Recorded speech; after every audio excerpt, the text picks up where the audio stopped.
sem modéstia alguma, né? Ela é uma pessoa que é conhecida internacionalmente nessa pesquisa acerca da obra da Beatriz Brandão. Ela nasceu no Rio de Janeiro, a Cláudia nasceu no Rio de Janeiro, mas ela vive em Ouro Preto há quase 30 anos.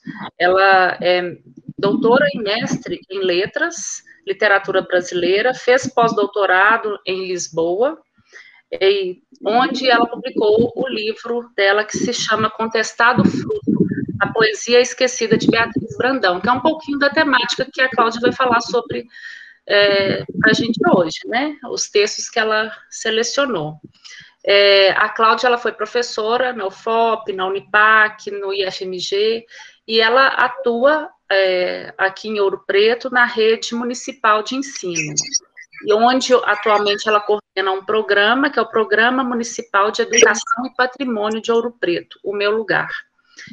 É um projeto que é de autoria dela. A Cláudia é pesquisadora especialista na obra da Beatriz Brandão, que é uma escritora ouropretana, a quem vem dedicando seus estudos e publicações desde 2000. Então, aí são 21 anos debruçadas acima da obra da Beatriz Brandão. Né? A Cláudia tem vários artigos, vários livros publicados, ela é membro da Academia de Letras de Mariana, é uma atuante aqui na área cultural da cidade, e por todos esses seus trabalhos, a Cláudia já é considerada já recebeu o título de cidadania honorária aqui em Ouro Preto. Ela tem uma comenda também, Beatriz Brandão, que foi uma comenda criada a pedido dela, e também ela recebeu a medalha Aleijadinho, que é uma honraria aqui da cidade de Ouro Preto. Então, assim, é um enorme prazer a gente poder contar com toda esse conhecimento, essa generosidade da Cláudia em estar aqui presente hoje, e a simpatia, que é uma pessoa massa, 10, eu tenho muito orgulho de poder chamar de amiga. Obrigada, Cláudia. Vou passar a palavra, então, a você fica à vontade. Quero agradecer a Viviane, minha amiga querida, eu é que tenho o maior orgulho de ser sua amiga. Agradecer a oportunidade de estar com vocês, tão bacana ter um grupo disposto a conversar sobre literatura, é emocionante. Eu agradeço demais pelo convite, estou muito feliz por estar aqui com vocês, é um prazer imenso. E vamos conversar um pouquinho da maneira mais simples possível, né? Porque a poesia, eu acho que a essência da poesia é essa, né? A força das palavras, né? Está na simplicidade, né? Na forma como elas batem no nosso coração e da forma que a gente as interpreta. Então, vou contar um pouquinho para vocês da história da Beatriz. Eu falo dela com muita paixão. Esse é até um problema na academia, né? Toda vez que eu vou falar, né, quando eu fui defender minha dissertação de mestrado, sempre é um complicador essa minha paixão por ela, né? Sempre acaba levando a coisa para um lado mesmo do sentimento que às vezes a academia não aceita muito, né? Então eu estou super à vontade aqui, porque aqui eu vou falar com sentimento, isso vai ser muito bom. A Beatriz, o nome dela é Beatriz Francisca de Assis Brandão, e ela nasceu no ano de 1779 na atual cidade de Ouro Preto, né? Então, Vila Rica. A data provável do nascimento dela é 29 de julho de 1779.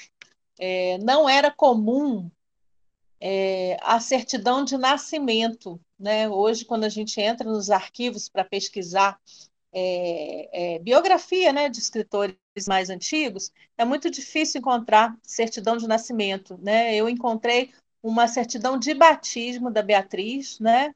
E algumas conversas de alguns pesquisadores, né, mencionando a data de 29 de julho, então é a data que eu tenho como data de nascimento dela, 29 de julho de 1779.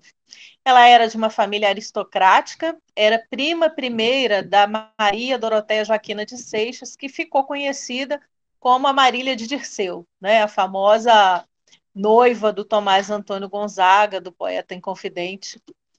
que ficou bastante conhecida, né? E, inclusive, a existência da Maria Doroteia como uma figura conhecida, né, até hoje, pelos brasileiros, especialmente, foi que me trouxe muita curiosidade, né, acerca das outras mulheres, né? Porque o movimento da Inconfidência, ele é um marco na nossa história, né? E é um marco também literário, né? Porque é com a Inconfidência também, né, paralelamente surge o movimento Arcade, né, no Brasil, com esses poetas que também eram inconfidentes. E me incomodava o fato de sempre aparecerem só os nomes dos homens inconfidentes, né, que também eram poetas.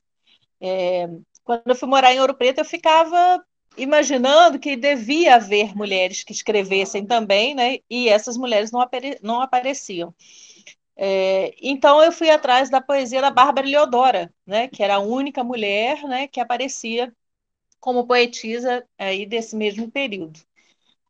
A obra da Bárbara Leodora até hoje há controvérsias, né, sobre a autoria dessa obra, 2 poemas, né, e ainda ela precisa ser muito pesquisada, né, eu acho que a gente pode descobrir mais coisas de Bárbara por aí, mas, na verdade, pesquisando Bárbara, eu encontrei um poema da Beatriz Brandão, num livro didático de 1964, História da Literatura, e esse poema ela fez em homenagem à prima, Maria Doroteia, na época da morte da prima. Então foi assim que eu conheci a Beatriz. E também indicada por uma jornalista chamada Cristina Tarsa, né, de Ouro Preto, que também tem uma grande experiência em pesquisa, em arquivos. Fui pesquisar, então, e isso já tem mais de 20 anos, 30, eu acho, né? E a história da Beatriz é uma história incrível. Tenho certeza que se vocês puderem procurar, ler mais e ver o vídeo, né, que ficou disponibilizado aí, vocês vão se apaixonar também.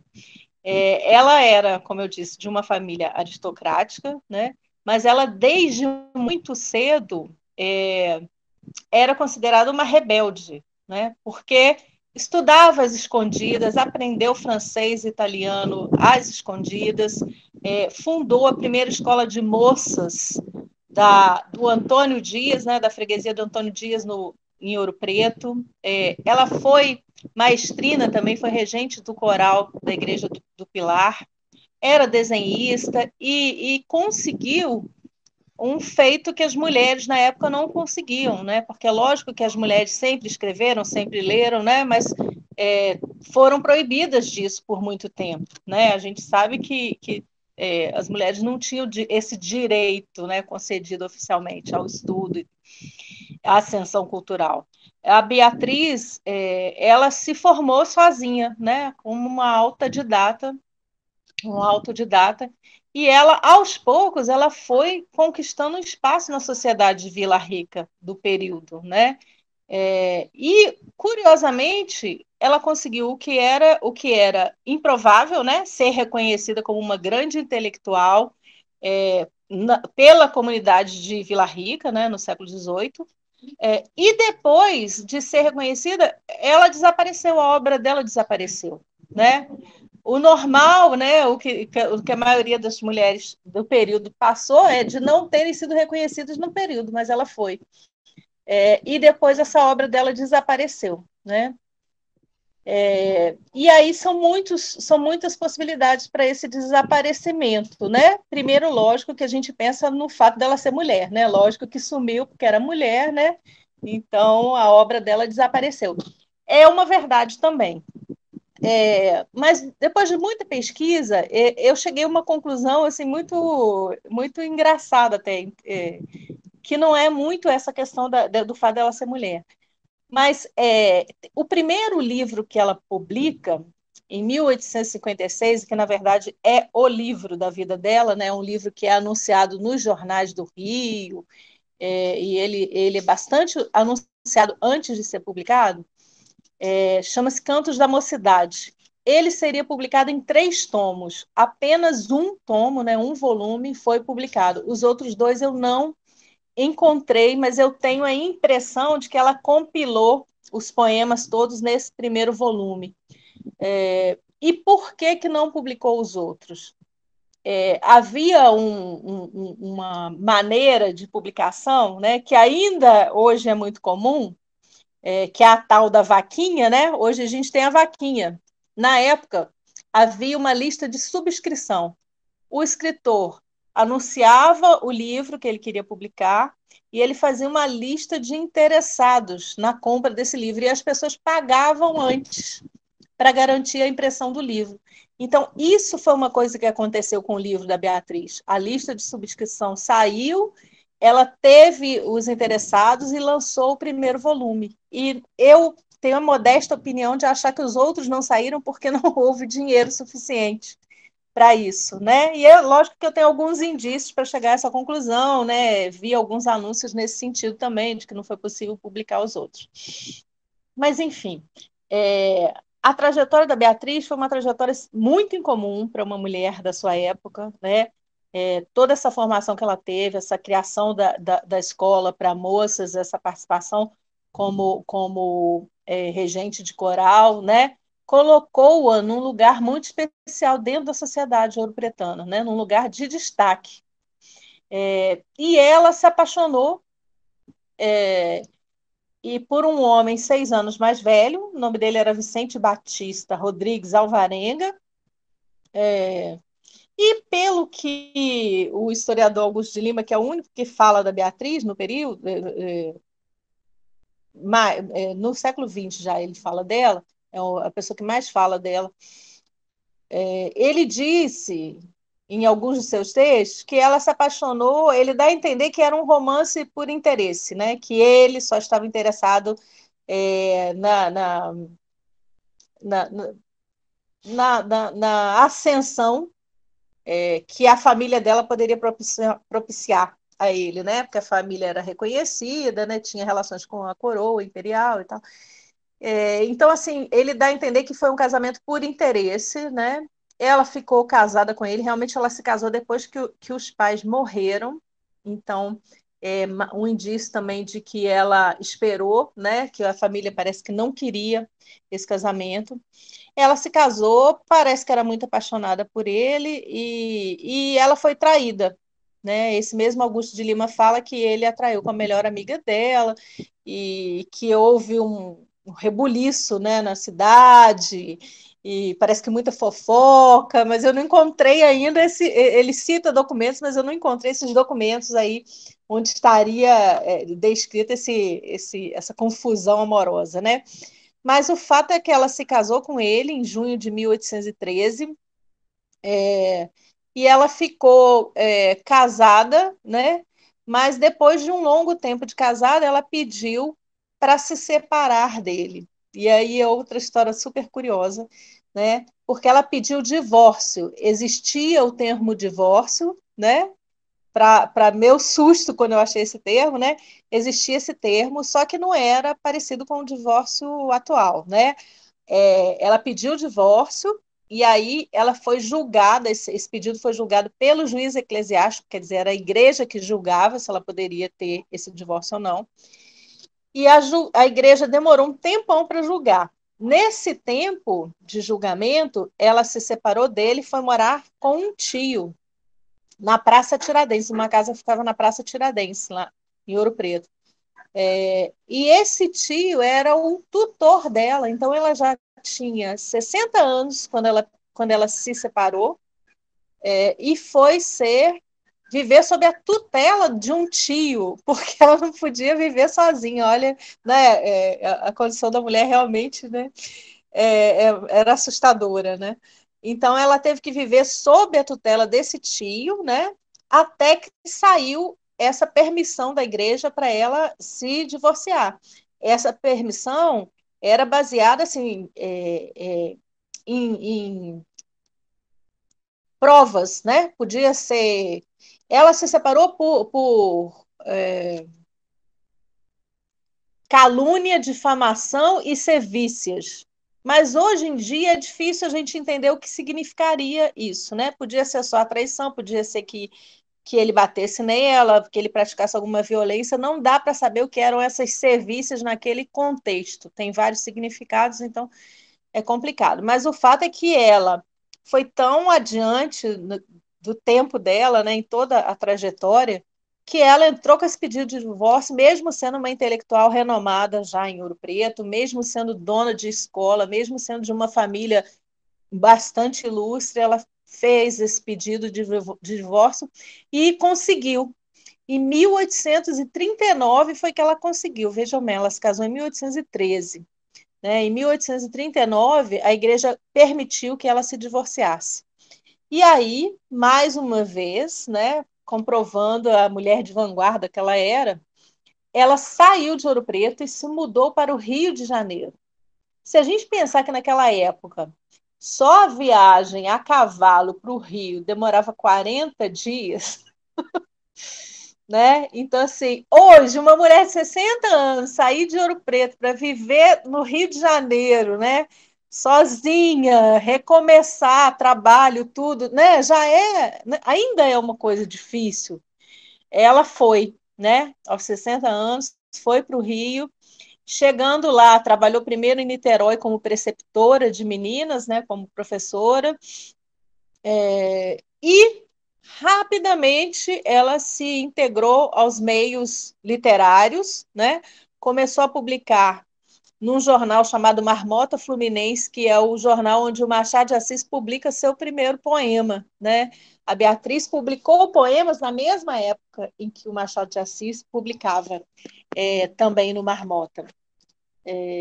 Então, ela rapidamente ela conseguiu, né, fazer parte do meio literário. E estou dando uns saltos na história dela, tá, gente? E ela, inclusive, é, foi encaminhar, o nome dela foi encaminhado para o Instituto Histórico Geográfico Brasileiro, para que ela fosse membro desse instituto, que na época era a grande instituição, ainda é, né, uma grande instituição cultural do nosso país. Mas na época não havia ainda a Academia Brasileira de Letras, então o Instituto Histórico Geográfico, né, ele fazia também, às vezes, do centro, né, literário do país. O nome dela foi encaminhado para lá, né, por um historiador e escritor chamado Joaquim Norberto, que tinha grandes relações com Dom Pedro e com Teresa Cristina.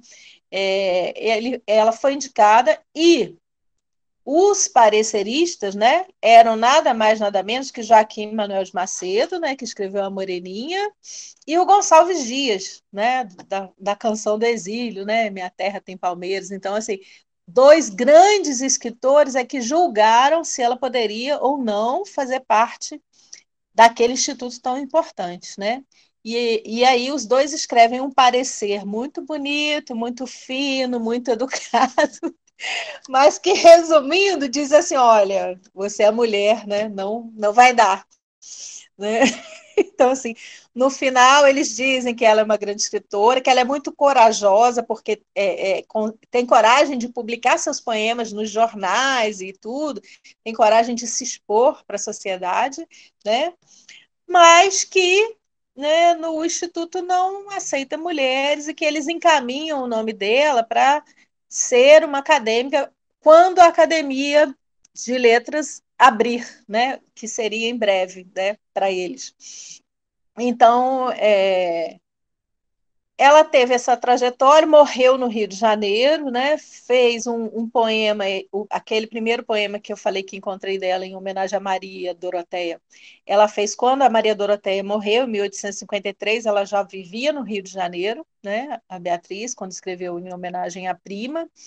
Inclusive, esse poema dela vem acompanhado de um texto em prosa, falando mesmo sobre a Maria Doroteia e dizendo como ela era um documento, sabe? Eu considero um documento muito importante, porque ela fala que a prima tinha cabelos pretos, que a prima era muito inteligente, que era muito perspicaz e que se apaixonou mesmo por ele, que eles viveram um grande romance e tal.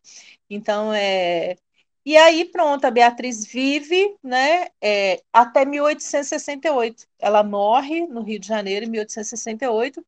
E o Augusto de Lima, o historiador, diz que ela deixou um saquinho com os poemas dela para que a imperatriz Teresa Cristina mandasse publicar, né? O Joaquim Norberto, historiador, fala que recebeu, de fato, os poemas da Beatriz, né? E que Dom Pedro pediu para ele verificar quais seriam bons para publicação, né? E ele fala que não publicou porque faltou verba, né? Eu não sei onde esses poemas foram parar, meu sonho é ainda encontrar alguns perdidos por aí, né? Mas toda a obra que eu consegui encontrar da Beatriz eu recolhi, né? E publiquei em um livro, né? Então ela tem poemas esparsos em vários jornais do Rio e de Minas. Ela tem algumas traduções de Metastasio, do escritor italiano, né? E ela fez dramas também, e tem uma obra, assim, mais de 500 páginas de poemas. E é seguramente uma das primeiras, eu falo a primeira, mas a gente pode falar assim, né? Então, assim, uma das primeiras grandes escritoras brasileiras a publicar, né? E ainda tem um para fechar. O Augusto.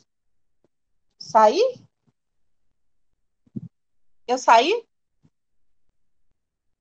A gente está te ouvindo. No meu celular sumiu tudo. Então, ela continua, muitas das obras dela continuam ainda desconhecidas, né? Mas tudo que eu consegui encontrar, eu reuni livro e na tese que está disponível também lá na UFMG, né? Se alguém quiser ver, todos os poemas também estão lá.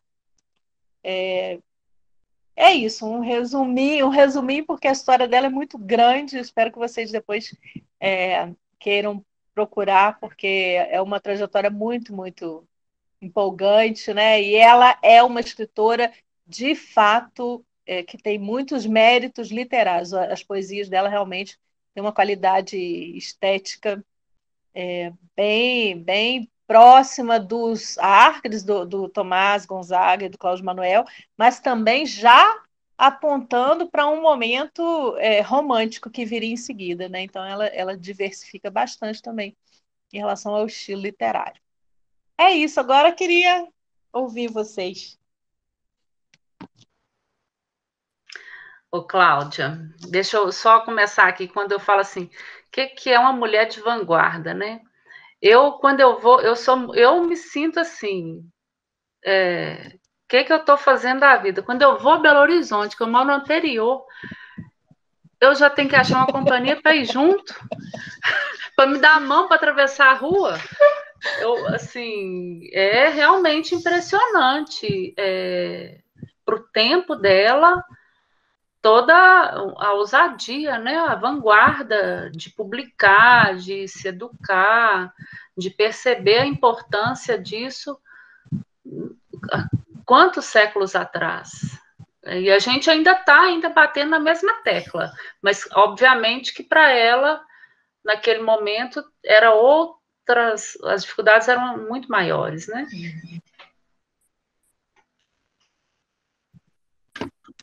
E, além disso, ela tinha mais de 60 anos, né, Cláudia? Mais de 60 anos, mais difícil ainda para a pessoa, né, mais idosa, para sair assim, sair a cavalo, né, que você... Muito difícil, né? Agora, Vi, você é novinha, Vi, você tem que ter uma companhia para ir em Belo Horizonte, pensou ela? Tenho, dona Dalva. Eu não dou conta de atravessar a rua sozinha, tem vez. Me leva, Vi. Me chama. Cláudia, posso falar um pouquinho? Por favor. Então, que maravilha, Cláudia, eu adorei. Eu já tinha ouvido falar alguma coisa da Beatriz Brandão. Estão me ouvindo? Sim. Sim. Então, mas sabe quando você não dá muita atenção? E aí, no último encontro que o Geraldo, o pessoal falou que a gente ia falar dela, eu dei uma olhada, pesquisei e vi o material que eles mandaram para a gente ler, e fiquei encantada. Como que uma mulher daquela época poderia ter sido tão ousada, né? E Nossa, que maravilha isso, né? A gente saber que a classe da mulher vem batalhando pelo seu espaço há tanto tempo. Quanto tempo a gente vem. Ai, tá difícil aqui, mas. Quanto tempo a gente vem brigando pelo espaço feminino?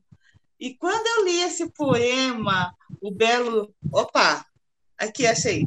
O Belo Sexo, gente, eu fiquei encantada. Para aquele século, aqueles anos, uma mulher que com 60 anos para se divorciar tinha que ter um tutor. E o poema é simplesmente lindo. Daqui a pouco, quando eu abrir mais espaço, eu gostaria de falar um pouco mais desse poema. Pode ser? Que Geraldo, pode ser? ótimo! Que ótimo, Obrigada, Eunice. Cláudia, por nos trazer todo esse conhecimento dela, que, pelo menos aqui, olha que eu trabalhei com literatura há tanto tempo, mas nunca tinha dado atenção. E olha que pérola que eu perdi, né? De ensinar para os meus alunos, de falar mais de Beatriz Brandão. Que maravilha! Muito obrigada por trazer esses conhecimentos para mim aqui de São Paulo, tão longe. Depois eu falo mais um pouquinho, ok? Que bom, Eunice.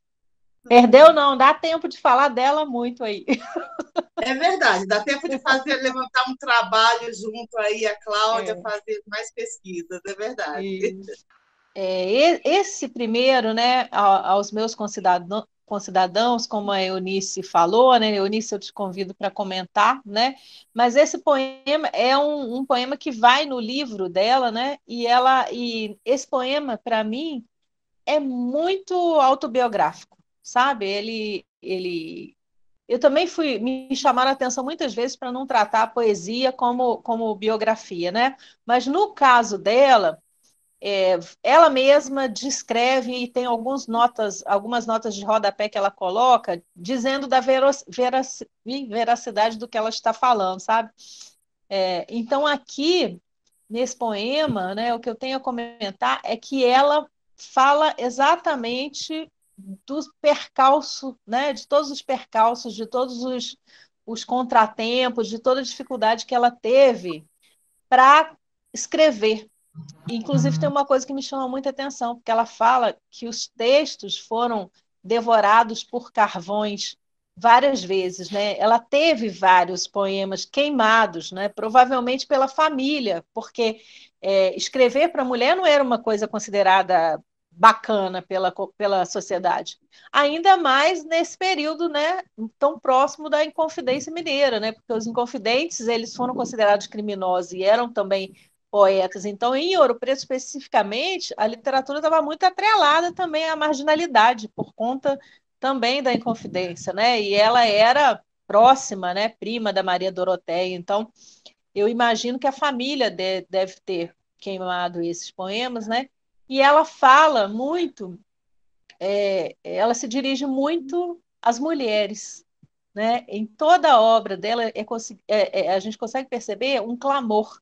Ela pede para as mulheres lerem, para as mulheres se instruírem, e ela fala que a leitura, a educação, é a forma das mulheres avançarem na sociedade. Eunice, quer falar dele? Oi, posso falar? Pode, Então, deve. vamos ver se eu errar alguma coisa aí, Cláudia, pode me corrigir, tá? Não tem erro, não. É falar o que você sentiu do poema e está tudo Então, certo. eu li o poema, depois eu até li com meu marido para ver se ele me ajudava, mas ele me deixou para lá, só não quis falar nada, não. Falou, isso é com você. Mas vamos lá. Para mim, quando ela fala o belo sexo, ela se dirige à classe feminina, né? Então, o feminismo, esse lado. E aí, é um lindo poema.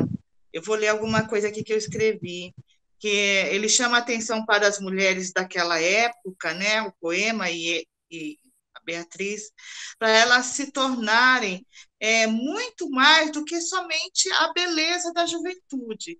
Então, enquanto você era linda, jovem, bonita, né? Então você chama atenção. E depois que passa a juventude, e ela fala lá, né, passa tão rápido, né? O que você é? você já não é mais toalete, você já não tem mais a sua toalete. O que sobra para a sua vida? Né? Aí ela tenta colocar ali que o que é que você deve levar para uma fase madura da sua vida. Para a época era muito importante o ler e o escrever. Ela chama atenção para a mulher nesse sentido. A juventude passa, mas o seu ler, o seu escrever, você leva para sempre.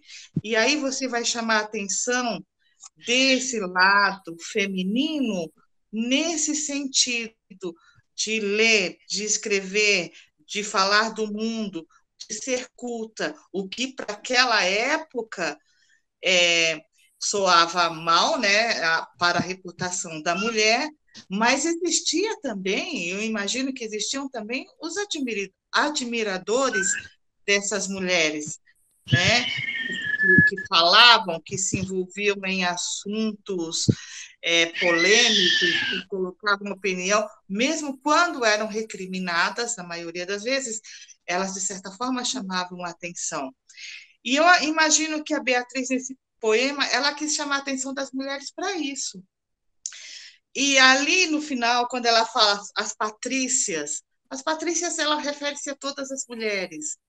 Vamos envelhecer, mas vamos nos envelhecer de uma forma culta, com conhecimento do mundo, e disso fazer as futuras patrícias, nossas filhas, nossas netas, mulheres muito mais do que toalete. Né? A juventude passa, e o que é que fica? A mulher, ela vai servir para a época, né? Eu acho que a mulher só para isso é para ser jovem, bonita, chamar a atenção de um homem, casar conforme o mandamento da família, cuidar do marido, cuidar do filho, envelheceu, acabou a mulher. Então, eu acho que ela tinha isso muito consciente diante dela. E mesmo sendo uma mulher de uma classe nobre, ela deve ter sofrido muito disso, e ela não deveria aceitar isso, e por isso escreveu e se tornou uma pessoa muito culta, e chamou a atenção, né, por esse lado dela. E ela chama a atenção das mulheres para isso. Vamos... esse finalzinho aqui, deixa eu ver... Cadê? Feminino. Será realmente belo a posição da mulher, o feminismo, quando beberem da lição do conhecimento, da cultura? Você passou a fase da toalete, da beleza, e agora você entra numa outra fase. Só que para aquela época era muito sofrimento para uma mulher, né? Porque, como a Cláudia colocou, eu fico pensando, você hoje se separar com 60 anos e ter que ter um tutor. Então, imagina como que era aquela época. Hoje é inadmissível a gente pensar sobre isso. E naquela época era assim. E ela se destacou por escrever, e escreveu esse poema.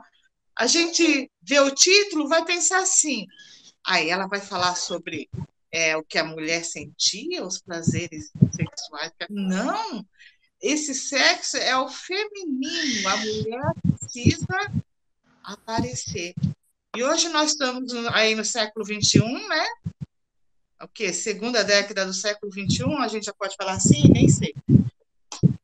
E se bobear, a gente encontra a mulher nessa posição. Se bobear, não. É uma luta que não acabou, gente. É uma luta. O poema é uma luta que ainda continua. Eu penso assim. Se eu falei alguma coisa aí a mais, gente, por favor, me chama a atenção. É isso. Geraldo está inscrito, ó. Ah, você já me viu com o dedinho levantado? Eu vi. Pode?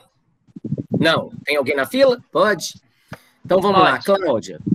Primeiro eu quero dizer o seguinte, existe a obra, existe o olhar da gente sobre a obra. Então, dizem que quando a gente vai falar sobre algo que a gente gostou muito, e aí quando você apresenta um trabalho sobre uma autora, parece que você despe essa autora para a gente. mas eu vi o seu vídeo e a sensação que eu tenho é que você reveste essa autora para a gente. Quando diz que você descreve a obra dela, eu acho que você reescreve um pouco a obra dela, porque eu vou te falar uma coisa que você não fique triste pela sua paixão, mas a sua fala apaixonada sobre ela me arrebatou mais do que a leitura sobre ela. Quando você faz um relato, e não é biográfico, ele é uma sequência das emoções, das lutas, dos desejos, das aspirações dela, me arrebatou muito mais do que quando eu fui à literatura. Eu tenho uma certa dificuldade quanto à escrita clássica ou formal antigo. Então, assim, te ouvir falando sobre ela, para mim foi muito arrebatador. Bom, em relação à obra dela, as coisas que eu li, eu já tinha apresentado o vanguardismo dela nos 300 anos de literatura. Então, eu gostei muito dela estar sendo a primeira autora que nós estamos trazendo. Eu achei que o verso do primeiro poema dela, Aos Meus Concidadãos, tem um verso muito bacana.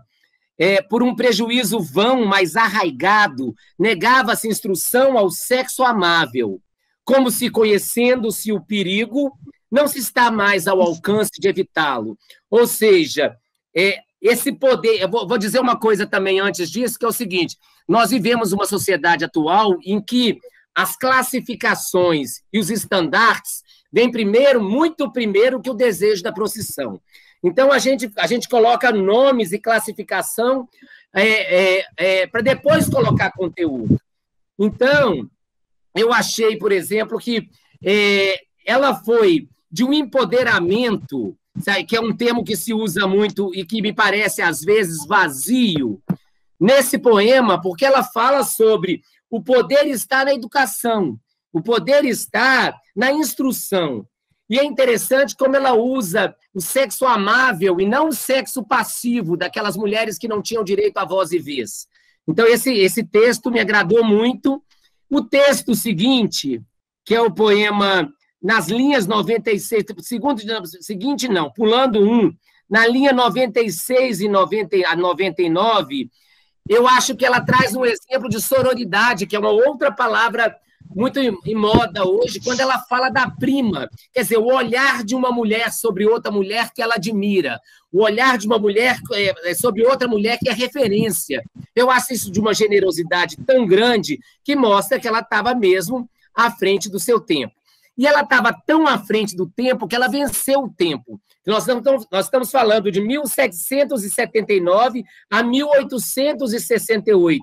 Essa mulher viveu 89 anos. Então, ela teve uma vida extensa, uma vida grande e uma vida marcada por escolhas próprias. Quando ela casa aos 34 anos, casar-se aos 34 anos naquela época já era um ato vanguardista. E ela só casa depois da morte da mãe, porque a escolha do marido dela, como você mesmo disse, contrariava os interesses da família. Depois, quando ela se separa aos 53 naquela época, era como se ela já tivesse pré-morta. E não, ela separa, ela trata, a gente não sabe a extensão, como você bem falou, e você falou muito bem, por isso que eu acho que você me apaixonou a ela, né? Porque a forma de você falar é apaixonante. Quando ela faz o pedido de divórcio alegando sevícias, e sevícias tem um gradiente muito grande de interpretações, mas também é uma vanguarda, porque qualquer que seja o gradiente, é uma declaração de intimidade que ela traz. Em que limite tiver essa intimidade é muito grande. Depois ela vai para o Rio de Janeiro, e aí você faz aquela analogia no vídeo, e a gente percebe, ela vai a cavalo, quer dizer, ela vai cavalgar o futuro dela. Eu achei isso muito bacana. Ela tem uma coisa também na trajetória dela, que eu acho que ela tem duas marcas importantes, que é o feeling e o timing, porque ela é multitalentosa, compositora, poetisa, escritora, é multitalentosa, e ela arranja um vácuo, um buraco, para ser formadora de mulheres que também fossem multitalentosas e que tivessem uma amplitude maior de conhecimento. Quando ela passa a cuidar da formação de mulheres. Eu acho isso muito bacana também. E eu, Cláudia, essa dificuldade que eu tenho dos textos mais antigos, com uma linguagem mais revestida, mais rebuscada. Ela, na sua fala, eu acho que eu fiz uma coisa muito bacana, porque antes de eu ler, eu te ouvi. Então, eu fui buscá-la, eu fui desbravá-la com um outro olhar, com o olhar da personagem que me arrebatou, porque o narrador e o relator já estavam apaixonados e partilharam a sua paixão. Então, te agradeço por isso. Era só o que eu tinha que falar. Os poemas são... Tem 3 poemas que me chamaram muita atenção: O Belo Sexo, O Soneto e A Minha Amante Paixão. São os que mais me chamaram a atenção. Em algum momento que a gente for falar sobre eles, ou se a gente não for falar com eles, só deixar o meu registro. Esses 3 me emocionaram mais, me arrebataram mais. Muito obrigado, viu, Cláudia? Você, além de muito simpático, é muito talentosa e muito dedicada. Muito obrigado. Ai, vou chorar aqui. Que lindo.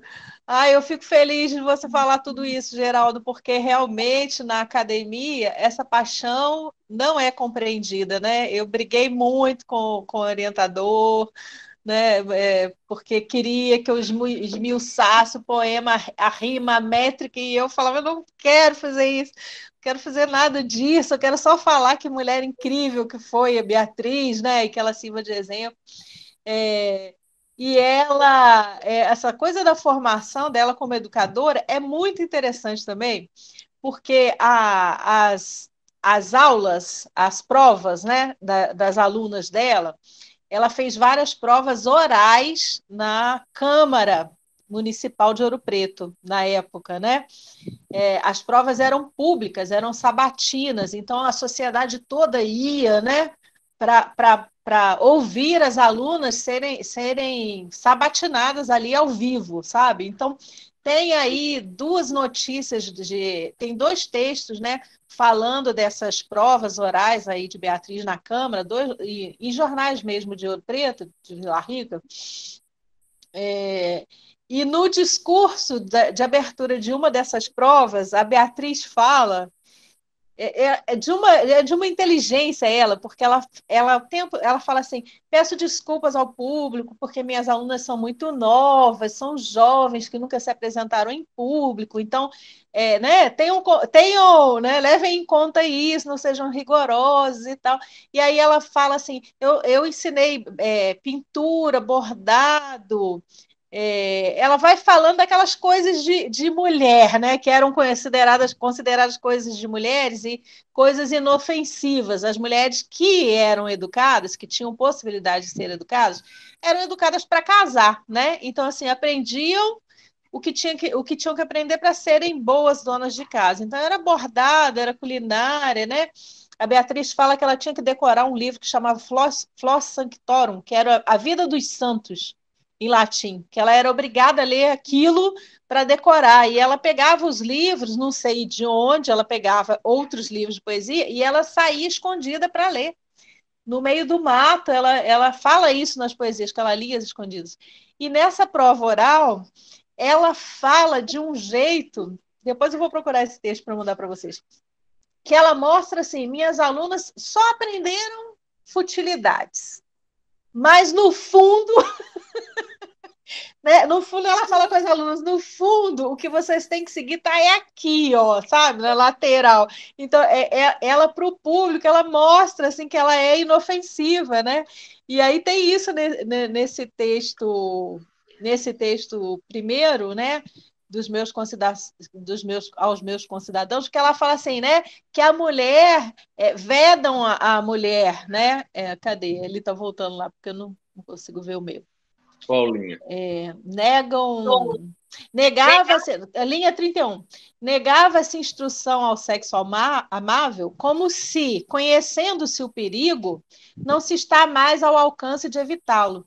Então, assim, né? Nega instrução para as mulheres, por quê? Porque se as mulheres tiverem acesso ao conhecimento, né? É um perigo, né? E aí ela mesma contesta. Quer dizer que se eu conheço o perigo e eu não consigo mais evitá-lo, que bobagem, né? Que bobagem, a gente vai conhecer o perigo e o perigo está aí mesmo, a gente tem que enfrentar.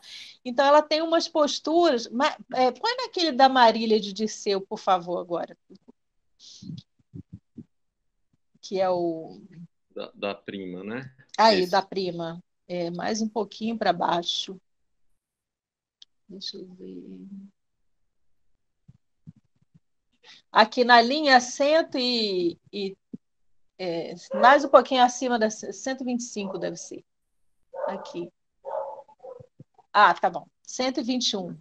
Ela vai falar, ela cita, isso é uma outra faceta dela, ela cita um trecho do poema do Gonzaga, né, que ele fez para Marília, né? Minha Marília, se tens beleza, da natureza é um favor. Mas se aos vindouros teu nome passa, é só por graça do Deus do amor, que terno inflama a mente e o peito do teu pastor. Isso foi o Gonzaga que escreveu. E aí a Beatriz, olha o que ela fala. Foste linda, Marília, foste amável. Possuías mil dotes agradáveis.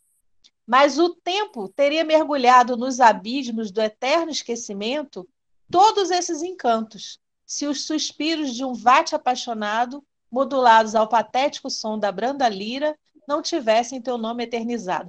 Ela fala aquilo que está no Belo Sexo, que a Eunice mencionou, né? Que você foi linda e tal, tinha os dotes, mas o tempo apaga essa beleza, né? Você só foi eternizada por causa da poesia. Isso é lindo. Ela fala assim: foi o poeta que te eternizou. Não foi a sua beleza, foi a literatura que te eternizou. É aquela coisa não é a musa, é o fã da música, da musa que fica eterno. Né? Porque ele expressa a sua paixão e a imortaliza. Né? Mas mais do que isso, né? Ela ficou imortalizada, né? Por causa da literatura, né? A poesia Sim, que colocou a Marília nesse lugar. Né? É uma espécie de metalinguagem também, né? Que ela está falando da poesia para falar da imortalidade da arte mesmo. Eu só queria falar rapidinho, Cláudia, que assim, isso tudo que você está colocando, gente, quando eu fui ler Beatriz, eu tive. Áurea, desculpa, acho que a Áurea está com o dedo ali há um tempinho. Eu ia falar ali, já estou roubando a fila. Áurea. Pode continuar. Não, eu só queria rapidinho, Áurea, eu não vou nem discutir. Gente, eu ouvi minha mãe falando. Beatriz Brandão é a mesma coisa de eu escutar minha mãe falando. Quero conhecer sua mãe, tá? Não, minha mãe já faleceu, mas a mamãe era mamãe, era a mesma coisa. Você acha, beleza? Você vai ficar um maracujá. Minha mãe ainda falava assim: você vai ficar um maracujá murcho, tem que estudar. Era um negócio assim, muito. Mas é uma forma, e ela tem um tom professoral, né? Eu li, eu falei, gente, é minha mãe. É a minha mãe falando. Áurea, por favor.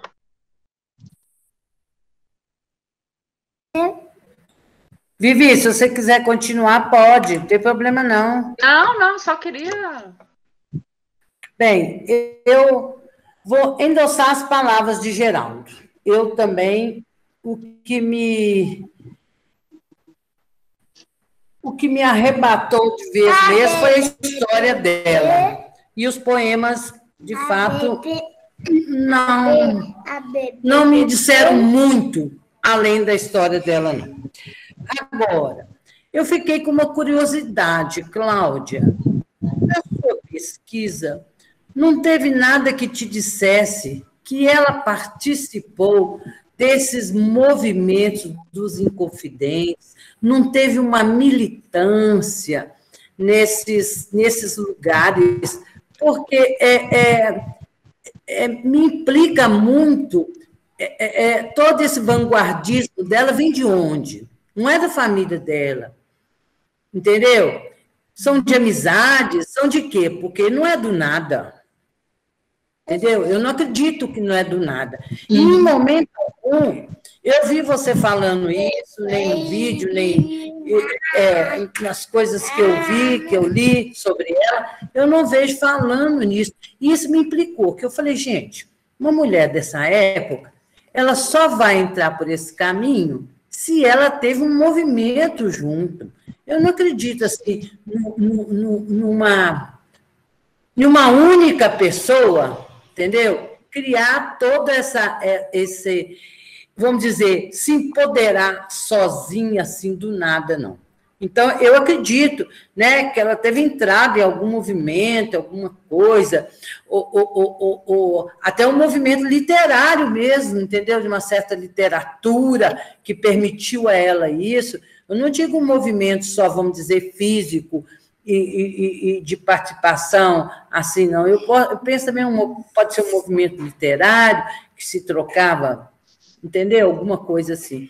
Então, eu queria saber se você chegou a pesquisar isso. Agora, quero também dizer um pouco da academia. A academia realmente... Gente, isso aqui é o João que quer falar uma palavra para vocês. Oi, João. Fala boa noite. Eu vi essas bolas aí. Por que tem essas bolas ali? É porque as pessoas saíram. Deixa só a bolinha com o nome delas. Tá bom? Então tá, gente. Então, a academia, de fato, ela, muitas vezes, ela impede, né, essa paixão. Mas eu, né, como fiz mestrado, fiz doutorado também, andei caindo de paixão até por alguns autores, não foi pela poesia, porque eu não fiz nessa área da literatura. Eu caí de amores por alguns autores e também fui tolhida, só cuidado que você está agora, isso aí já partiu para o amor. Eu acho perigoso mesmo, viu, Cláudia? Porque se você vai com toda essa sua paixão para falar da Beatriz, vai ficar só a Beatriz e a poesia vai ficar esquecida. Que foi o que aconteceu comigo, que eu acho que aconteceu com o Geraldo também. Quer dizer, você vai ter curiosidade de ler a poesia, mas a poesia não vai... Não é a poesia que vai, entendeu, te chamar. Quem vai te chamar é a história da Beatriz. Agora, eu acho que a sua intenção era essa. Era a história da Beatriz chamando para a poesia, né? Então, acho que você conseguiu o seu intento. Mas que eu acho genial, inclusive. Hã? De forma genial, porque me despertou muito. O vídeo, a sua fala sobre ela me despertou muito. Exatamente. De forma genial. Acho que se o intuito foi esse, foi maravilhoso. Agora, que é perigoso para a academia, né? Porque se esses poemas dizem tanto, né? Eles deviam também ser trabalhados. Não digo por você, que você teria necessariamente que trabalhá-los, não, de forma nenhuma. Acho que o trabalho que você fez foi muito bacana. Eu vi aquela... Foi uma live que você fez? Foi. Pois é. Eu vi uma live que você fez e gostei muito, com várias pessoas lá lendo a poesia, falando da Beatriz, e gostei muito, achei muito bacana. E quero parabenizá-la também, conheço muito a Crovimara, trabalhei muito com ela, porque fiquei até muito triste com ela na sua live, me perdoa falar, porque foi dito tudo o que ela fez, em momento nenhum falou que ela foi diretora do sindicato, que é o Sindicato dos Professores, que esteve à frente da luta dos professores, o Sindiúte, durante anos e anos, e ela foi...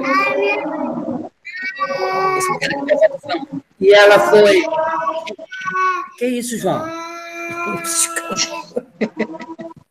Depois a vovó deixa você falar, senão a vovó vai mandar você embora. Foi diretora do Sindiúte e a gente trabalhou muito junto. Fiquei feliz de saber que ela te ajudou lá, né, vem ajudando na questão da comenda, né, Beatriz? Eu acho isso importante. Então, de parabéns às duas por esse movimento político também, que deve deixar a Beatriz, como diz na minha família, revirando no túmulo, mas é de alegria, não é de tristeza, não. Verdade. Então, parabéns e continue com essa paixão. Mas agora passa para outra autora. Para mostrar essa paixão por outra, para desvendar todos os segredos de uma outra que está escondida por aí, talvez em Ouro Preto. Tá bom? Eu te agradeço. Que bom que você assistiu a live de aniversário da Beatriz, aquela que bacana. Foi a live de aniversário. Essa paixão, é bom até falar, né? No meu doutorado e no pós-doutorado, eu fui completamente acolhida, tá, gente? Pelos meus orientadores. A minha orientadora de doutorado é a Constância Lima Duarte, que é especialista em Nízia Floresta, que trabalha com literatura de mulheres, então eu fiquei realizada, né? No mestrado que foi mais complicado, no mestrado foi complicado. Também era um homem, então era mais difícil dele entender o que eu queria, né? Mas essa paixão, é assim, os textos, né? Os textos do século XVIII, né? São difíceis para o leitor atual. Não são. Eu acho que eles não são textos que apaixonem, né? Eles têm um vocabulário difícil, né? Uma métrica diferente. E os temas também são muito demarcados naquele tempo, né? Então, eu acho que realmente não é uma poesia, né? Que apaixona assim à primeira vista, sabe? Então, na verdade, isso não é um fingimento poético meu. Eu sou apaixonada pela história da vida dela, mais do que pelos poemas. Eu mesma, isso é o que aconteceu comigo, não foi intencional, mas é porque eu acho que a obra literária dela é muito boa, de verdade, né? Mas é dentro daquele estilo Arcade, né? E eu acho até que ela inova bastante, porque ela fala de temas que já vão em direção ao romantismo, né? Ela fala de amor de uma maneira que os Arcades não falam. Ela tem uns poemas de deboche que são muito engraçados. Ela tem os poemas. Primeira vez que eu fiz uma classificação dessa também, que eu botei aí do ladinho dessas páginas, a feminista, a ouro-pretana, eu nunca fiz isso. Eu fiz isso para tentar dar uma linha para essa live de hoje, né? Mas essa classificação aí também não existe. Eu é que tentei entender a Beatriz sob um outro olhar. Mas mesmo dentro desse modelo aí de literatura tão presa à literatura do século XVIII, eu acho que ela inova muito. Eu acho que ela fala assim de um nacionalismo, ela fala de Ouro Preto, a paisagem dela é a paisagem ouro-pretana, não é a paisagem europeia, né? De vez em quando ela menciona o Tejo, outros rios, o Douro e tal, mas ela fala muito do lugar dela, né? De Ouro Preto. Ela fala muito do amor e ela fala muito, a poesia dela eu acho que é uma poesia panfletária no sentido de mulheres, eduquem-se, né? É aqui que está o segredo, né? Então eu acho que ela prega isso na poesia dela e eu acho que essa é a parte mais bacana da poesia dela. Agora, se ela participou de algum movimento, ela é 10 anos mais nova que a Maria Doroteia. Então, assim, na época da Inconfidência, né, quando estourou a Inconfidência, ela tinha 10 anos de idade. Então, desse movimento ela não participou. Mas eu acho que o vanguardismo dela vem, sim, dessa proximidade com o Gonzaga, por causa da história dele com a prima, né, e dos outros escritores, Cláudio Manuel e os outros que eram amigos dele. Mas eu acho que vem primeiro de um dom, sabe? Eu acho que ela nasceu com o dom de escrever. Ela queria ser escritora. E isso, como era muito incomum, improvável, perigoso para uma mulher, não era estimulado pelas famílias, né? Havia uma proibição nesse sentido, né? De uma mulher escrever poesia. Eu acho que essa angústia dela para escrever, né? Acabou abrindo as portas dessa vanguarda aí, porque para escrever ela tinha que já ser uma mulher à frente do seu tempo, porque senão ela não ia ter acesso, né? Ela não ia poder escrever. Isso não seria aceito pela sociedade. Então, eu acho que o vanguardismo dela começa aí, a quebrar as barreiras para poder escrever, né? E acho que ela tinha essa imagino que devia haver uma biblioteca na casa dela, uma biblioteca que era proibida para ela, né? Por ser mulher, mas porque ela fala em vários poemas dos livros que ela pegava escondido e saía com os livros, né? Então, assim, ela devia ter uma família, né, que tinham acesso, né, o pai, né, os homens da família, né, deviam ter o acesso à leitura e à cultura de forma geral, né? E ela devia estar ali nas beiradinhas esperando a oportunidade de ter acesso a isso também, né? Então, eu acho que vem daí. E ela faz uns poemas de política, né? Mas ela defende o império. Tem um poema que ela fala da Maria I, né? Que ela defende Maria I, que ela não era louca, que ela estava era mal assessorada. Então, Então, assim, ela fala de política, assim, em vários poemas, né? Mas é aquela posição, né? Assim, ela gostava né, de Dom Pedro e era amiga da Teresa Cristina e tal, mas ela questiona também isso, né? Ela faz alguns hinos patrióticos, mas eu acho assim, e as mulheres que queriam escrever nesse período, elas conseguiram encontrar uma voz uníssona, né? É uma coisa assim que eu acho que também a gente precisa estudar muito ainda. Como é que uma mulher, né, lá do Rio Grande do Sul, uma do Rio de Janeiro, uma de Ouro Preto, né, que é a Beatriz, a Delfina Benigna, elas escreviam para os mesmos jornais, né, e se correspondiam nesses jornais. Elas conversavam nos jornais. Então, assim, havia um intercâmbio, eu não sei como isso se dava, porque para um poema chegar lá no Rio de Janeiro para ser publicado, né? Não tinha e-mail, não tinha internet, então, né? Não tinha correios, tinha correios, mas assim, não, as coisas não funcionavam como hoje, né? Então, essa própria viagem desses textos, né? Iam textos para Portugal também, né? Como é que chegava lá em Portugal e as publicações eram feitas de uma forma muito engraçada, porque as mulheres, quando participavam de jornais, era muito comum elas participarem dos passatempos, né? Palavra cruzada, não sei o quê, e aí saiu numa edição do jornal, saiu um passatempo, e isso era respondido na edição seguinte. Então, essa dinâmica de como é que isso se dava, né? Como é que essas mulheres conseguiam manter um diálogo nesses jornais com essa dificuldade desses textos viajarem, né? Como é que isso se dava? Então, essas mulheres, Áurea, elas conseguiram se unir. Então, acho que elas não estavam tão sozinhas assim, né? E elas se encontravam de alguma maneira, que não era presencial, mas esses textos e esse chamado para as mulheres se educarem era um chamado coletivo. Todas elas que escreviam nessa época faziam esse chamado também. Pois é, isso que eu acho que precisa de ser um pouco resgatado. Uhum. Porque, de repente, sabe, Cláudia, o que eu tenho muito receio hoje? É de aparecer heróis e heroínas, assim, que fizeram isso, que fizeram aquilo outro sozinho. E eu não acredito nessa construção assim, tão alone, não sabe? Eu acho que essa construção é coletiva. E agora me veio a lembrança que quando eu assisti a live, uma das professoras, eu não sei qual, ou se era a mesma professora, mas eu creio que ela leu lá uma coisa que ela achou num livro, que ela dizia assim, que Dom Pedro. Dom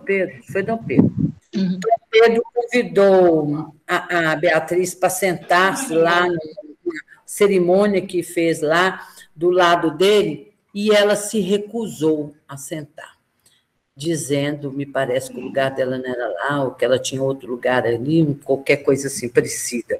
E aí, por isso que eu fico me perguntando se ela não estava, né, assim, envolvida em algum movimento político daquela época, né?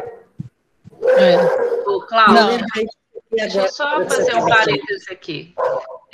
A gente já são 8h23, eu acho que a gente poderia abrir aqui uma inscrição para quem quiser ainda trocar alguma impressão, né? Para a gente passar umas impressões aqui, tem algumas pessoas que talvez queiram falar, que a gente costuma finalizar aí por volta de 8h45.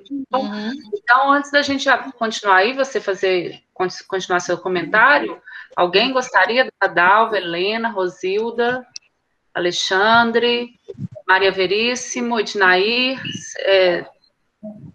imagino que vocês aí também podem querer dar uma palavrinha.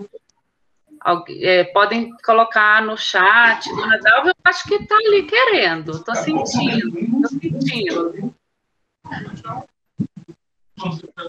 Estou sem áudio. Está sem áudio, Dona Dalva. Envy, eu só queria agradecer a Cláudia aí pelas belas palavras e de todos que falaram aí, muito bem. Eu aprendi muito hoje com vocês, cada vez eu aprendo mais, e é vivendo e aprendendo, né? E eu estou muito feliz de participar, mas eu gostei demais de tudo que eu ouvi. Vocês estão de parabéns. Dona Dalva, eu que agradeço sua ilustríssima presença, viu? Muito obrigada. Por nada.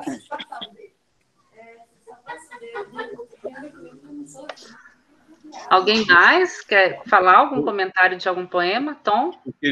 Eu queria, no primeiro poema,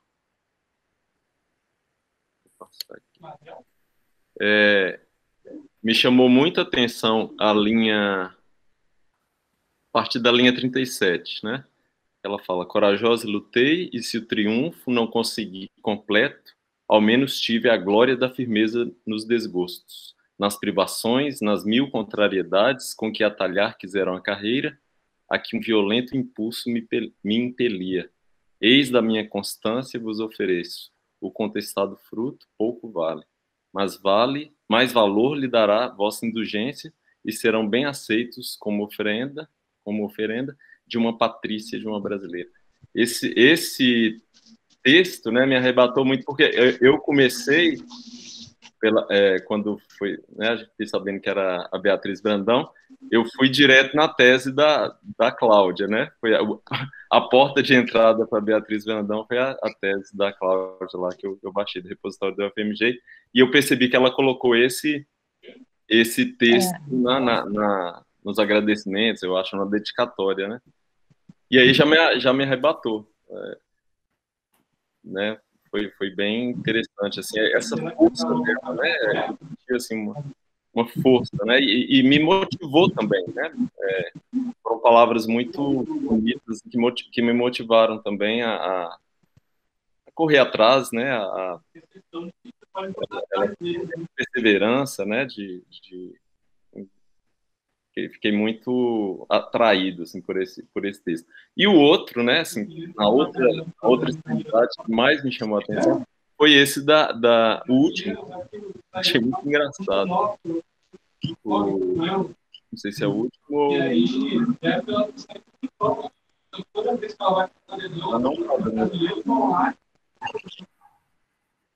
Você lembra? Esse aqui é o epigrama. Eu adoro. A sabiolina se aflige, né? A sabiolina se aflige de me ver metrificar. Teme que possa eu chegar, por poeta, a enlouquecer. E eu temo que ela enlouqueça com os desejos de o ser.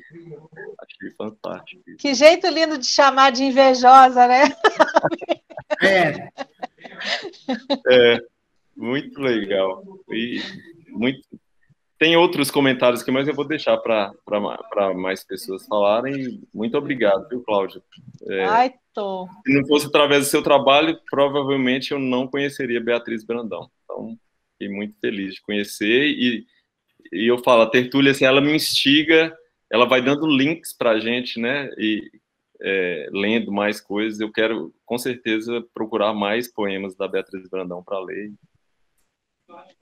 Nossa, você me deixou tão feliz em tantas vertentes, viu? Primeiro, saber que alguém foi ler minha tese, que eu não sei se alguém já leu, além da banca. Então, eu fiquei super feliz. E porque você se sentiu arrebatado pela poesia dela. Que bom, né? Que bom, porque eu me sinto muito arrebatada, e eu falei aqui, talvez fique parecendo que não, mas não é isso, é porque a vida dela, para mim, está muito misturada com a obra, então eu acabo, né? Mas eu sou completamente apaixonada por ela. E ela é muito versátil, porque ela tem outros poemas como esse aí que ela faz para a Olinda, né? Essa Olinda, eu já procurei uma Olinda, não achei, deve ter outro nome, deve ter um pseudônimo, mas que tem uma mulher que encrenca com ela, que tem uma inveja dela, que ela fez vários poemas parecidos com esse, sabe? E assim, me deixa em paz, sabe, para a mulher. Eu também gosto demais desse poema, eu acho ele super divertido. E aquele trecho lá dos meus concidadãos, né? Também é uma coisa muito comum. As mulheres que escreveram naquele mesmo período, né? Algumas que foram, inclusive, amigas de Beatriz, têm esse apelo, sabe? Quando elas têm a coragem de escrever, elas sempre pedem desculpas ao público, né? Tenham consideração, tenham pena, sou só uma Patrícia sem instrução, né? Então tem esse apelo, é uma característica comum também às mulheres que escreveram nesse período. É uma ardilosidade, né, Cláudia? Porque, na verdade, bobas não tem nada, não. Não, nada, nada. Tem ardilosidade para poder falar assim, né? Deixa passar, mas aí vai, né? Exatamente. E aí, mais alguém? Tom, dá uma passadinha devagar nos poemas, por favor, porque na minha incompetência aqui não consigo ver, só para ver que eu acho que tinha alguma coisa que eu queria falar. Não, esse aí já foi bem, né? Epístola a Elisa. Essa Epístola a Elisa é uma coisa assim, eu tenho muita curiosidade em relação a esse poema, porque é um poema em que ela volta a Ouro Preto, né? E eu nunca consegui achar nenhum indício de que ela tenha voltado, sabe? Mas nesse poema, ela vai falando de uma volta, né? Torna a ver essas montanhas, esses vales, né? E ela é uma memória dela de infância, de retorno à terra. Ele me intriga muito, porque tudo que ela escreveu para mim é muito autobiográfico, né? Eu tentei buscar para ver se ela voltou a Ouro Preto alguma vez depois que ela foi morar no Rio, sabe? Não achei nada, mas ela é nesse poema que ela fala aqui, ó, que ela saía de casa a partir da linha 71. Como é que ela escrevia a poesia, né? Lá em cima ela vai 66, em rimar e medir gastava o tempo. E mal sabendo manejar a pena, porque ela não tinha educação formal, né? Ela estudou às escondidas. Confiava ao papel meus pensamentos, que como um crime a todos ocultava. Então, era dura a vida dela de querer escrever e de ser impedida, né? Tudo amoldava, tudo me servia. Quando obtinha licença ou a tomava, olha só, quando ela forjava licença, iludindo do guia a vigilância, olha como é que ela fala, né? Da proibição dela de ter acesso aos livros. Deixava o domicílio em leves saltos e, apartando dos olhos as madeixas, que a descrição dos ventos ondulavam, sem resguardar das sarças os vestidos, calcando lamaçais, pisando espinhos, aí a gente vai imaginando o trajeto que ela ia fazer, né? Fugindo de casa, com a minha violinha sobraçada, olha, porque ela era também compositora, ela tinha uma violinha, né? Ela compunha, corria a solidão e lá bem longe, sobre a mais alta rocha que encontrava, figurando esse monte bipartido, como em trono apolíneo me assentava. E cheia de ignorância e entusiasmo, julgando inspiração meu devaneio, discordes improvisos modulados, né? Mas cheios de candura e sentimento. E por estes tão simples tirocínios, eu me formava música e poetisa. Então ela fala de como ela se formou, de como ela enfrentou todo mundo, todas as proibições para escrever. Sabe esse monte bipartido, Viviane? O que você imagina? O Itacolomi. Não é? É muito, né? O pico do Itacolomi, né? Então, eu imaginei aí, Viviane, não sei se você vai concordar, depois a gente conversa, mas eu imaginei que isso seja aqui o morro. Eu imaginei ali por lá da Santa Efigênia, ali atrás da Escola Marília de Dirceu. Eu imaginei ali como é que é, gente? Ali no centro, perto do Bisibil? Esqueci agora. Ah, sei, perto do Morro da Forca. O Morro da Forca. Só os ouropretanos agora que estão entendendo, né? Porque ela morava Ela morou na Praça Tiradentes e ela morou também no Pilar. Sabe? Então, Cláudia, ela publicava com pseudônimo? Não, ela publicou como Beatriz Brandão e publicou como D. Beatriz, Dona Beatriz. Em alguns poemas aparece Dona Beatriz, que é outra coisa, né? Outra coisa da coragem dela, não se escondia, não. Olha, Tom já achou um monte bem partida lá. Gente, para quem não é de Ouro Preto, tá? É moça eficiente, hein? Pois é, um monte bem partido aí, ó. Ela sentava e ficava olhando para esse monte, né? Então a gente fica viajando em Ouro Preto, imaginando onde é que ela se sentava, né? Bom, volta lá nos textos para eu ver se tem, que eu acho que não era esse ainda que eu queria. Por favor. Aquele de ouro, Cláudia, ouro, ferro, aquele lá eu achei muito legal. Eu gosto demais dele, porque eu acho que aquilo ali é ela ouro-pretana, sabe? Ela fala da formação dela como ouro-pretana, né? Eu acho que são elementos de ouro preto, né? De ouro, prata, bronze. É o único que eu sei de cor, Viviane. De ouro, prata, bronze e ferro, meu composto foi formado. E sobre barro firmado por mistério, não por erro. Olha só, ela está falando da mulher, né? Ela foi formada de ouro, prata, bronze e ferro. Eram elementos comuns em Ouro Preto, né? Eram minerais, né? Enfim, não sei se tudo é mineral aí, não. De ouro, prata, bronze e ferro. Meu composto foi firmado. E sobre barro firmado, porque não é a mulher feita do barro, né, e tal, foi por mistério, não foi por erro de Deus. É assim que eu leio isso, pelo menos, né? A mulher foi formada por mistério, por um mistério do divino, não foi por erro, não, né?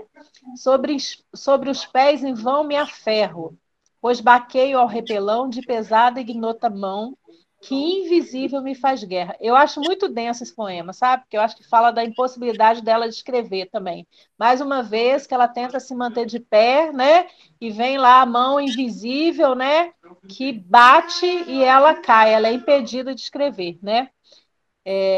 Pesada e ignota mão que invisível me faz guerra. E como a base era terra, né? Ela é feita de ouro, prata, bronze e ferro, mas a base, né? O chão é de terra. Então veio a mão lá da violência que não a deixava escrever, né? Saculejou, e aí, como a base era de terra, ela da terra caiu ao chão. É assim que eu leio, pode não ser nada disso, tá, gente? Acho que Dona Dalva no princípio, não, Eunice falou, não sei se eu tô certa, eu falei, eu também não sei, porque ela não tá aqui para dizer, então, assim, eu leio assim, e isso é que é o bacana, cada um lê do jeito que for, tá tudo certo. É engraçado, né? Que esse poema aí me fez lembrar de um texto, não sei se você conhece, está no livro do profeta Daniel, que ele fala, né? Depois, se tiver curiosidade. Daniel 2, deixa eu ver aqui qual versículo. Fala assim, versículo 32, fala, a cabeça da estátua era feita de ouro puro, o peito e o braço eram de prata, e o ventre e os quadris eram de bronze. As pernas eram de ferro, e os pés eram em parte de ferro e em parte de barro. Nossa, até me arrepiou. Gente, nossa, me manda isso, Tom, por favor. Aí depois ele continuou falando assim, enquanto estavas observando, uma pedra soltou-se sem auxílio de mãos, atingiu a estátua nos pés de ferro e de barro e os esmigalhou. Nossa, é muito provável que tenha uma relação, muito provável. Eu vou te que... Daniel 2, capítulo 2. Gente, que descoberta agora, olha só. Nossa! Vai ver que a Beatriz falou assim, Cláudia, não é nada disso que você leu, olha aí o que é. É o que o Tom tá falando aí, ó. Nossa, fiquei emocionada agora. Anda mais um pouquinho aí, Tom. Ninguém quer falar mais nada, gente? Sobe mais um pouquinho os textos aí para ver se tem alguma... Não, pode subir. Ela usa essa construção recorrente, né? Tipo assim, de mesquinha, instrução, fruto mesquinho. Eu sinto falta de uma vírgula, não sei. Usa sim. Os outros também. O soneto, mais gostei. Eu até mandei lá, né? Pois é, a minha Amante de Paixão, alguém falou aí. Não, a minha Amante de Paixão, que mais gostei. Eu adoro também. Quem falou? Alguém podia ler, hein? O poema, para a gente nem não esquecer que ela é poetisa. Viviane. Eita. Lixa, meu cachorro tá latindo, ó. Vamos lá. Ô, Tom, aumenta aí. Hoje eu fui fazer. Eu vou fazer exame para enxergar melhor, que eu já tô falhando às vezes. Nossa, eu já tô aqui, ó, Viviane. Vamos lá. A minha amante paixão. As cadeias que me prendem, arrasto por eleição. Estimo mais do que a vida, a minha amante paixão. Ninguém minha dor lamente, nem me dê consolação. É toda a minha delícia, a minha amante paixão. O caro, bem a quem dei, o meu terno coração. Com igual amor compensa, a minha amante paixão. Mais belos que os da fortuna, de amor os tesouros são. Por nada troco na vida, a minha amante paixão. O voto que fiz a amor foi voto de coração. Jurei sempre conservar a minha amante paixão. Se morrer ou não amar, me derem por eleição, hei de preferir, morrendo, a minha amante paixão. Muito bom. É lindo, né? É lindo. Nossa, Cláudia, sensacional. Realmente, assim, eu acho que quando a gente fala em comemorar, em pensar esse ano, falar do Tertúlia, desses 300 anos, quando eu falei assim, tem tanto... A gente sempre fala, né? Escritores mineiros, tem vários nomes consagrados. Você tem um trabalho aí enorme aí de tentar dar visibilidade, né? A uma escritora, pela poesia, pelo momento, pelo contexto de vida, por alguém que lutou para demarcar um espaço e que é tão desconhecida, como outro que a gente vai ver daqui a pouquinho, que a Ju está aqui na fita, que também é um autor que eu acho que quase ninguém conhece, que a Juliana vai ser a nossa curadora de março, vai falar daqui a pouquinho, Ju, já eu passo para você, mas assim, quanta riqueza que a gente tem, quanta riqueza, quantos autores, quanta produção literária. Minas são muitas, né? Minas são muitas, é um celeiro, tem muita coisa bacana, e acho que é isso, despertar esse interesse, essa vontade da gente conhecer e discutir mais. Eu mesma, né, que a gente se conhece há tantos anos, eu mesma, confesso, eu não... Beatriz, eu sei de orelhada, mais pelo nome, mas a obra dela eu mesma nunca vi. Estou vendo que a Eunice tem um sinalzinho aqui, ó. Vamos lá, Eunice. Isso, posso falar bem rapidinho? É meu marido, tá? Oi? João. Oi, João. Oi, Cláudia. Bom. Oi, prazer. Brandão, eu não estou bem na minha praia, mas a Beatriz Brandão pode-se dizer que é uma pessoa sortuda, né?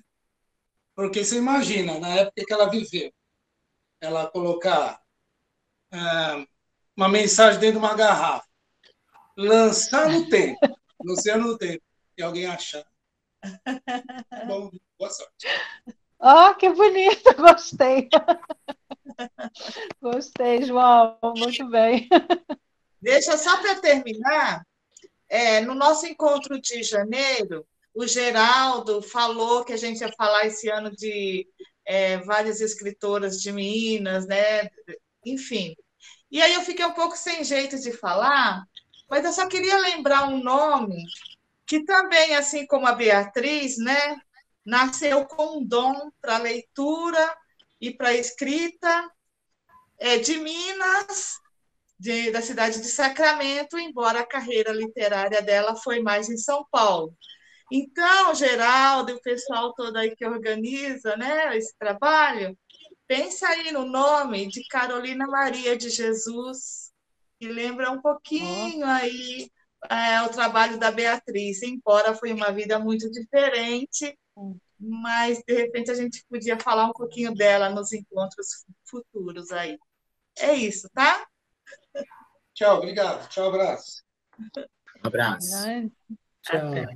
Excelente, Eunice. Eu acho que é uma boa lembrança. A gente está aí com um cronograma prévio, né, Geraldo, Tom, mas estamos, à medida que vai acontecendo, está anotado. Quem sabe a gente pega aí para falar do quarto despejo, né? Isso. Se der, se não tem problema. É isso, obrigada. Pessoal, Cláudio, eu acho que a gente já está assim, se estendendo. Se você quiser finalizar, que aí eu já vou só apresentar a próxima curadora para a gente fechar o encontro de hoje. Se alguém quiser falar mais alguma coisa. Eu queria só fazer uma observação, pode? Pois não. Cláudia, além dos parabéns todos, né? é dizer que não fique muito preocupada com essa coisa da academia, do distanciamento, não. Eu gosto muito dessa ciência e dessa literatura arterial, essa que pulsa, essa que move o coração da gente. E se for exagero para alguns, tem remédio para pressão alta, a gente diminui a pressão, mas continue pulsando, viu? Está de parabéns o seu trabalho. Obrigada, Geraldo. Eu quero agradecer a vocês todos, assim, estou realmente muito feliz e eu já falei muito de Beatriz em muitos lugares, mas hoje foi muito diferente mesmo, né? Porque foi a primeira vez que falei dos textos e que estou falando com pessoas diferentes, né? Unidas pelo interesse na literatura. Estou muito feliz. Essa novidade que o Tom trouxe agora me deixou aqui, eu já estou doida para pegar a Bíblia para ver e para começar a medir aqui daqui e dali para ver se, né? E quero assim me disponibilizar, né? Eu vou continuar no grupo, né? Posso, né? Deve. E aí no WhatsApp, se vocês depois quiserem, quem quiser ler, quem tiver outras possibilidades, como o Tom apresentou, né? Por favor, entre em contato comigo, né? Porque é para construir mesmo essas leituras aí, porque tem referências que eu nem sonho. Então, essa notícia do Tom hoje já abriu um horizonte enorme, né? Então, estou às ordens, tá? Quem quiser entrar em contato comigo. Né? E um prazer enorme. Estou extremamente feliz, tenho certeza que Beatriz também está, viu? Muito obrigada por vocês, um público muito especial. Obrigada. Cláudia, muito, muito obrigada. Ó, bravo, bravo, bravo, brilhante, assim, essa paixão. Assim, o Tertúlia, eu acho que o objetivo desse projeto, a gente não é, apesar de alguns aqui terem alguns estudos, né, a gente fazer todo esse esforço, mas é mais a despertar mesmo essa paixão pela leitura. A gente não está muito preocupado em discutir teorias e conceitos, essa coisa toda que a academia exige. Então, assim, somos pessoas múltiplas aqui, de diversas formações, em contextos completamente diferentes, mas todo mundo aqui gosta de ler.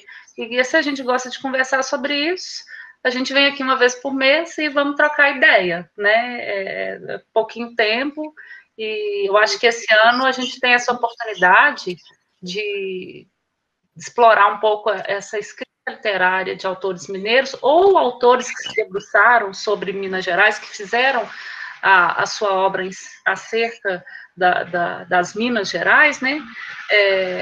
É um grande aprendizado. Muito obrigada mesmo. Eu vou, inclusive, já adiantando, colocando aqui, né? Eu falei que a gente está falando de autores mineiros, mas a nossa curadoria de março vai, né? Eu vou apresentar aqui a vocês, a Juliana Cristina. Oi, boa noite.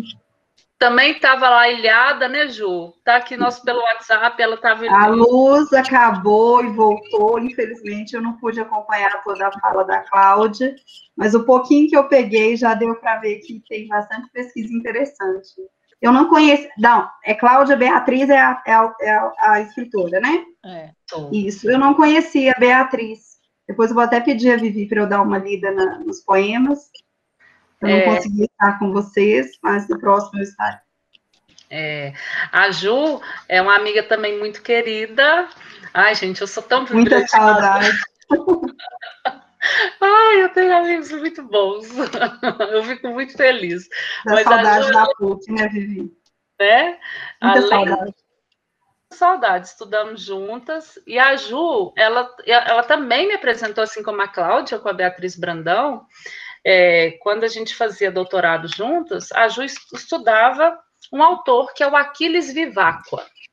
E eu falava, Ju, que é isso? Quem que é esse? Eu não conhecia, né? E também não conheço. Né? Então, eu acho que dentro dessa proposta da gente desbravar esses autores que têm como Minas Gerais a sua temática, porque o Aquiles Viváqua, ele, de berço, ele não é mineiro, né, Ju? Mas Sim. ele é tido como um autor que ele traduz um modernismo em Minas Gerais, né? A gente não percebe muito modernismo em São Paulo, com a Semana de Arte 22, mas Belo Horizonte foi um polo efervescente de cultura nesse momento.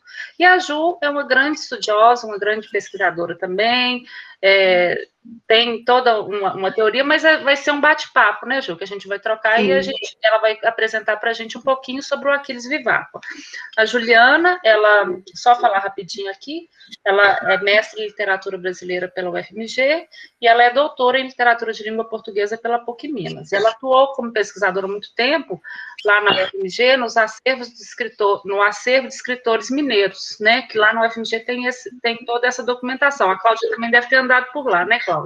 Um cadinho, nessa questão dos acervos. E a Ju, eu vou passar a palavra, ela vai ser a nossa curadora do mês de março. Que dia vai ser o encontro, Tom? É a última terça-feira. Eu falei, Ju, mas eu esqueço o dia. Tá. Que dia, Geraldo? Tá sem som. 30 de março. 30 de março. É uma terça-feira também? É uma terça-feira. Então, Ju, por favor. Bem, é um prazer estar com vocês. O Aquiles Viváqua, ele chegou na minha vida na época da iniciação científica, da graduação, porque eu era orientanda, né, da Constância Lima Duarte, não sei se... A Constância foi um tesouro que a UFMG me deu, e ela me contemplou com uma bolsa de iniciação científica bem no início da graduação, e eu atuei no acervo de escritores mineiros. Eu recebia as caixas do Aquiles, porque quando ele faleceu, ele deixou todo o material dele para a irmã dele, Eunice Viváqua, e ela fez todo um trabalho de restauração, ela trabalhava com restauração de arquivos, e ela fez um tratamento maravilhoso, e ficou responsável por divulgá-lo, porque ele ficou muito restrito àquela cena da década de 20, ele faleceu muito jovem, e ele acabou não alcançando tantas pessoas, né? A obra dele não chegou a ser publicada por editoras, então ela é toda artesanal e muito restrita a esse acervo, esse pequeno acervo que ele organizou, e doou para a Eunice, que doou para a Constância, que, por fim, doou ao acervo de escritores mineiros. E eu fiquei responsável por receber esse material, inventariar, documentar, e eu acabei descobrindo um objeto de pesquisa. Então, no início da graduação, eu já comecei a trabalhar nesse arquivo, aí ele acabou sendo o tema do mestrado, e depois veio a ser o tema do doutorado também. Então, eu debrucei bastante sobre a obra dele, que é praticamente inédita.